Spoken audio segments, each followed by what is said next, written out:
Good morning. Welcome again to Morning Devotions, and thank you again so much for our time together. Tonight, we're going to begin a new series of sermons that will go every Friday night between now and the end of the year about we know. How can we objectively know that we're saved? How can we objectively know that we are walking in love? How can we recognize truth versus false doctrines? There's some beautiful, beautiful truths in this book of 1 John. Let's go back to 1 John right now. And let me talk to you about one of the dirty little secrets of Christianity. And I say dirty little secrets because it is dirty, it is little, it doesn't have to change your life, and it is something that's really kept secret. And that is this truth. There are always people trying to lead you astray. Now listen to what the Apostle John says in chapter 2, verse 26. I am writing these things to you about those who are trying to lead you astray. John said, listen, all of this life that we live is a battle of influence. Will you stay focused on God, or will you allow others to lead you astray?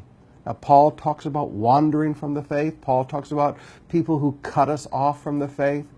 John says there are people who are trying to actually lead you astray. He comes down in chapter 3, verse 7 and says that again, dear children, do not let anyone lead you astray. Now, who are these people that he's writing about? Well, back up to verse 16 of chapter 2, or verse 18. Dear children, this is the last hour. And as you have heard that the Antichrist is coming, even now many Antichrists, people that are against the Anointed One, people who are against Christ, the Messiah, have come. This is how we know it's the last hour.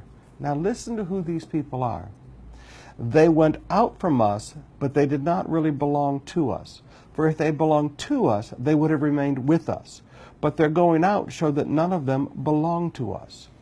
There are people that leave the church. I'm not talking about just the local church, that leave the body of Christ worldwide, both local churches and the universal church. The worst antichrists, the people who are against Jesus the most, are the people that have left the church. They used to belong to us, but they really didn't belong to us. They were a part of us, but they didn't belong to us. There was always something different in their hearts. And they just got more bitter and more angry or whatever. And when they left the church, they become some of the strongest antichrists against Jesus in the world. Now, we just need to understand the purpose of these people is to lead us astray.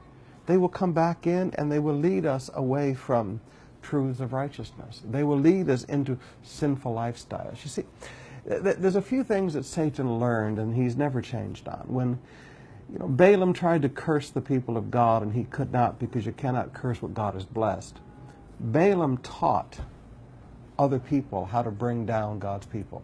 Get them to sin. Get them to violate the covenants that they've made with God. And then you can separate them from God. Now you need to realize the same truth is working today. There are people who are seeking to lead you astray, lead you into a sinful life and tell you it does not matter, lead you into all kinds of stuff. A person recently told me, Pastor Samuel, it really doesn't matter how you live after you're saved. We're saved by grace. We're going to heaven by grace, so it really doesn't matter how you live. It's all about a relationship.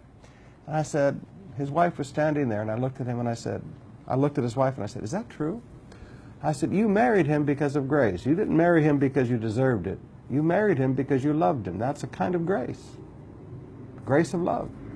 She said, yes. I said, now, is it all right for you that he sleeps with whoever he wants to sleep with and goes out with whoever he wants to go? No, Pastor. I expect him to remain loyal to our relationship. Yep. Conduct is required as a part of all relationship. And we need to get a hold of this truth today and realize, no, we are not saved by the obedience of the law. But there is a lifestyle, there is a conduct that we do live. And it has nothing to do with grace. In fact, if anything, it's the fruit of grace. You and I need to recognize there are people who want to lead us astray. Don't follow them. Follow Jesus.